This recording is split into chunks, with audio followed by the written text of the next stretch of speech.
बिंदास बोलणार ठाकूर के बिंदास बोल मध्ये मी उमेश आपल्या सगळ्यांचं सहर्ष स्वागत करतो. मित्रांनो, रिव्ह्यू करणार आहे धर्मरक्षक अहिल्यादेवी होळकर या सिनेमाचा ट्रेलर.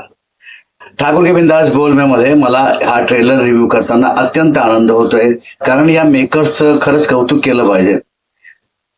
खरं सांगू का तुम्हाला, महाराष्ट्र शासनाने यावर्षी अहिल्याबाई देवी होळकर यांच्यावर अनेक कार्यक्रम राबवलेले आहेत, अनेक कार्यक्रम केले गेलेले आहेत. आणि महाराष्ट्र शासन नेहमीच आपले जे पूर्वज आहेत किंवा ज्यांनी ज्यांनी आपल्या धर्मासाठी काम केलं, आपल्या महाराष्ट्रासाठी काम केलं, आपल्या इतिहासातले हे युगपुरुष, महान पुरुष, त्यांच्यावरती काही ना काही कार्यक्रम करतच असतात. तसंच पुण्यश्लोक अहिल्याबाई होळकर यांनी सुद्धा खूप असे विविध कार्यक्रम राबवले. आणि याच मोसमामध्ये हा एक सिनेमा येतोय, धर्मरक्षक अहिल्यादेवी होळकर. खरंच मेकर्सचं कौतुक करावं तेवढं कमी आहे. पण काय आहे ना की आता एक छावा सिनेमा आला होता, हिंदीचं बजेट खूप असल्यामुळे त्याने खूप लॅविश, खूप मोठ्या प्रमाणात हा सिनेमा चित्रित केला. पण मराठी सिनेमामध्ये बजेटचा प्रॉब्लेम नेहमीच आहे. बजेट नसलं म्हणून सगळं आपण तडजोड करतो, आणि ती तडजोड या सिनेमामध्ये दिसते. किंवा प्रोड्युसरने खूप छान पैसे दिले असतील, पण ज्यांनी काम केलं त्याने त्याच्यामध्ये खूप प्रॉब्लेम क्रिएट केले. सीजी प्रॉपर नाही आहे, कलर करेक्शन नाही आहे. म्हणजे अजूनही वेळ गेली नाही. जर सिनेमा आणखी करत असतील तर त्याने जर पोस्ट मध्ये असेल तर सिनेमा तो चांगला चकाचक करता येईल. पण हा सिनेमा 23 मेला रिलीज होतोय, तर शक्यताच नाही मुळात. तर जसा सिनेमा तसा हा रिलीज होणार आहे. धर्मरक्षक अहिल्यादेवी होळकर, ज्या मातेनं हिंदू धर्माचे अनेक मंदिरं यांचा जीर्णोद्धार केला, ज्या मातेनं हिंदू धर्म, त्याची संस्कृती वाचवण्यासाठी प्रयत्न केले, आणि ह्या धर्मरक्षक अहिल्यादेवी होळकरांनी मराठ्यांचा इतिहास हा खूप महान इतिहास आहे. या इतिहासामध्ये त्यांचं कार्य किती मोठं होतं, महान होतं, हे वेगळं सांगायची गरज नाही. आणि म्हणूनच त्यांच्यावर हा सिनेमा येतोय, धर्मरक्षक अहिल्यादेवी होळकर. कास्टिंग काही ठीकठाक आहे, मेकिंग पुअर वाटते. मुळात आपण खूप तडजोड करतो. आता त्या दिग्दर्शकाला ब्लेम करावं, प्रोड्युसरला करावं, की सगळं काही असताना काहीच झालं नाही असं म्हणावं, आय डोंट नो. पण मला खरंच सांगतो, हा ट्रेलर बघितल्यावरती खरं तर धर्मरक्षक अहिल्यादेवी होळकरांवरती सिनेमा येतोय म्हणजे कास्टिंग पासूनच मजबूत असायला पाहिजे होतं. कास्टिंग करतानाही खूप विचार करायला हवं होतं असं मला वाटतं. कारण ही व्यक्तिरेखा ही छोटी नाहीये. हे आमचं आदरणीय स्थान आहे, पूजनीय स्थान आहे. आमच्या इतिहासाचं एक असं व्यक्तिमत्व आहे की ज्यांच्यामुळे हिंदू धर्माचे अनेक देवळं यांचा जीर्णोद्धार झाला. त्या काळात जेव्हा देवळं तोडली जात होती, मोगलांचं आक्रमण होतं, आणि या आक्रमण झाल्यानंतर जी देवळं उद्ध्वस्त केली गेली त्यांचं पुनर्बांधणी करून त्यांचा जीर्णोद्धार करणं ही छोटी गोष्ट नव्हती त्या काळात. आणि ते काम धर्मरक्षक अहिल्यादेवी होळकर यांनी केलं होतं. हा सिनेमा नक्कीच अहिल्याबाई होळकर यांच्या जीवनावर आधारित आहे. त्यातून आपल्याला बऱ्याच गोष्टी आपल्याला शिकायला मिळणार आहेत.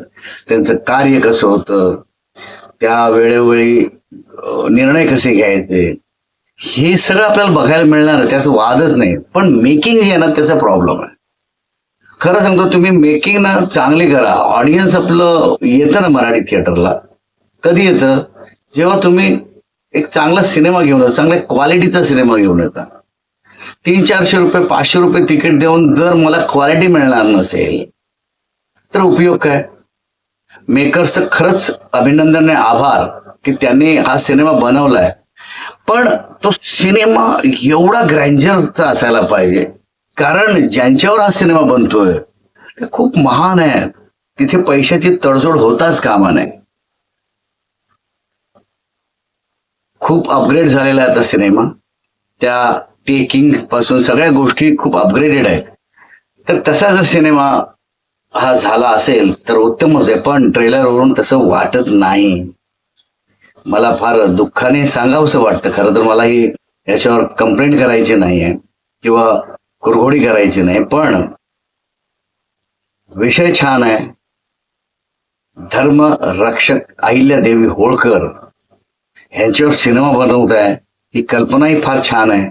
तुम्ही सिनेमा बनवलात त्याबद्दल तुमचे आभार व्यक्त करावे तेवढे कमीच आहेत. पण ट्रेलर नीट बघा, तुम्हाला कळेल काय काय चुका आहेत, किती आपण घाई केली सिनेमा रिलीज करायला. मला माहिती आहे सरकारी अनुदान मिळतं असे सिनेमे केले की, पण तो अनुदान मिळण्यासाठी तुम्ही त्या व्यक्तिरेखांवरती अन्याय करू नका. त्यांचं जे वैभव होतं ते चित्रित करायला विसरू नका. त्याचं जे कार्य आहे ते त्या पद्धतीतच झालं पाहिजे. एवढं ग्रँजर पाहिजे हो. संजय खापरे, सुनील गोडसे आहेत, हे सगळे कलाकार चांगले आहेत.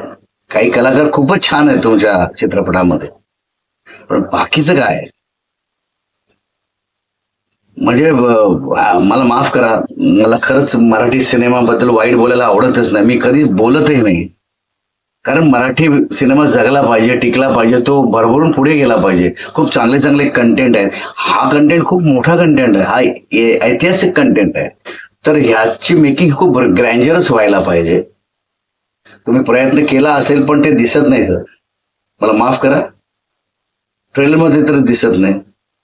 लोकांनी सिनेमा बघायला यायला पाहिजे, त्यासाठी तुम्हाला खूप मेहनत घ्यावी लागते. घाई गडबडीत असे सिनेमे बनवून नाही चालत. कॉमेडी वगैरे तद्दन थ्रिलर कॉमेडी चालून जाते, पण हे सिनेमे या विषयाला हात घालणंच खूप मोठी गोष्ट आहे. आणि तुम्ही ते केलंय, कार्य खूप छान, तुम्ही विषय खूप छान निवडलात, पण अनुदान डोक्यात ठेवून केलंय का? जर तसं केलं असेल तर नका करू असं. पण जर तुम्ही प्रेक्षकांसाठी आपला इतिहास दाखवण्यासाठी जर हा सिनेमा बनवलाय तर तो खूप ग्रँजरच झाला पाहिजे, असं माझं वैयक्तिक मत आहे.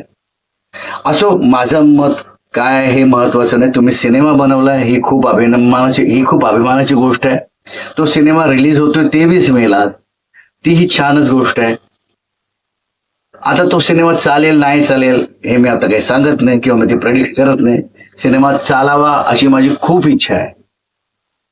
पण सिनेमाच्या ट्रेलरमध्ये बऱ्याच चुका आहेत, त्या दिसतात. जर त्या सिनेमात असतील तर आताही वेळ गेली नाही, दिवस आहेत. काय करता आलं तर करा, त्याच्यातले जे काही प्रॉब्लेम्स आहेत ते सुधारू शकत असाल तर करा. पण प्रोड्युसरचे पैसे लागलेत, त्यांनी आणखीन किती पैसे टाकावे याचाही विचार करायला पाहिजे. मराठी प्रोड्युसर टिकला पाहिजे, जगला पाहिजे. एक प्रोड्युसर 100 कुटुंब चालवतो, तेव्हा इंडस्ट्रीतल्या त्या 100 लोकांनी त्या एका माणसाचा विचार केला पाहिजे की आपण जे काम करतो ते खरंच इमाने बरे करतोय का? त्या माणसाने लावलेल्या पैशाचं आपण खरंच सोनं करतोय का? की केवळ आपल्या घरचा खर्च निघावा म्हणून आपण सिनेमा करतोय का? की त्या माणसाने मेहनतीने पैसे कमवले, त्या पैशाची वाट लावायची असं ठरवून सिनेमा करतोय का? या सगळ्या गोष्टीचा विचार करायला पाहिजे आणि मगच सिनेमा केला पाहिजे, असं माझं वैयक्तिक मत आहे. कारण एक प्रोड्युसर जर तो टिकला तर तो आणखीन सिनेमा बनवतो, म्हणजे तो इंडस्ट्रीला जगवण्याचं काम करतो, मोठं करण्याचं काम करतो. तर त्या 100 लोकांना मी विनंती करेन की जो प्रोड्युसर आहे त्याला जगवा, म्हणजे इंडस्ट्री जगेल आणि तुमचे कुटुंबही जगतील. असो, सिनेमा चांगला आहे, विषय चांगला आहे, आपल्याला चांगले विचार बघायला मिळणार आहेत, एक मोठी गोष्ट बघायला मिळणार आहे, एक आयुष्य बघायला मिळणार आहे, ज्याने हिंदू धर्मासाठी, हिंदू मंदिरांसाठी आपलं आयुष्य वेचलं, अशा धर्मरक्षक अहिल्यादेवी होळकर यांना शतशत नमन. माझा रिव्ह्यू जर तुम्हाला आवडला असेल तर लाईक, शेअर, सबस्क्राईब करायला विसरू नका आणि कमेंट करायला विसरू नका. धन्यवाद.